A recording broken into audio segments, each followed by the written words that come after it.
Rhwng Dau Begwn was one of the 10 princes and princesses of the fairies. Each of them was named for their personality. Bregus Bregus, Brittle Belt, was so named for his fat belly and his sense of humour, which burst his belt when he laughed. Dion Bwys, no worries, for his easygoing and relaxed demeanour, and Penog Ymylai, head of clouds, because she was an airy philosopher, just to name a few. Why Welsh names? Because a pure form of Welsh was spoken in the Garden of Eden, and the fairies are the children of Lilith, the first wife of Adam. Rhwng Dau Begwn in particular was aptly named, as his name meant between two polarities. He was a bard with a quick wit and a sharp tongue, able to captivate with honeyed verses of enchantment or to deflate with a few withering words of satire. He also suffered from changes in mood, from the most soaring euphoria to the most miserable pits of depression, and sometimes a curious blend of the two. One day, Rhwng Dau Begwn stumbled drunkenly into the hall of the fairy royalty at Caer Maros, the waiting fort, or the limbo between worlds, and fell into an argument with Ufti Bopeth, Arse to Everything, the nihilistic magician. So fierce was the argument that Rhwng Dau Begwn leapt on Ufti Bopeth and assaulted him furious blows, which did not stop as he fell to the floor.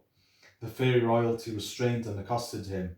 Cyn Lloer Lloiw, pale moon, asked the rest of the fairies with their combined magic to create a salve that would subdue Rhwng Dau Begwn in his erratic agitation.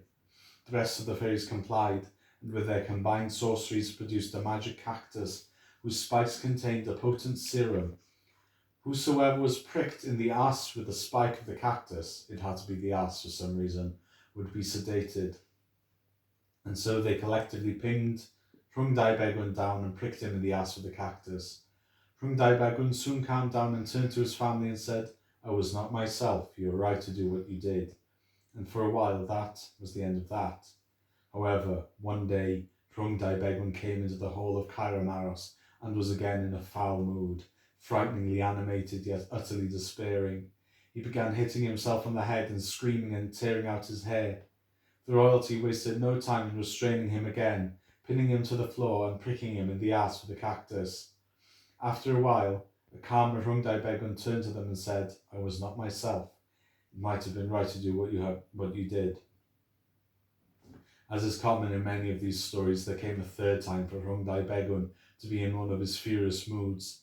He stormed into the hall of Caer Maros and immediately turned his silver tongue to the purpose of spouting the most barbed and baroque insults and the most lascivious and loquacious slights to every member of the royalty. He used his guile and perception to discern their most guarded secrets and exploit their deepest insecurities to create as much havoc and misery as possible. Promptly, the fairy court pinned him down to the ground and pricked him in the arse of the cactus. By the time when Rhwng Dau Begwn came to, he said, "I was not myself," before adding, "But it was not right for you to do what you did. The first time was a physical threat to others, and the second time was a threat to myself. However, there is no rightful law that can restrain the freedom of the tongue, no matter how vile or provoking the words might be." The fairy royalty agreed shamefaced that there was no, indeed, actual law against being an upsetting arsehole, and that they had abused their power.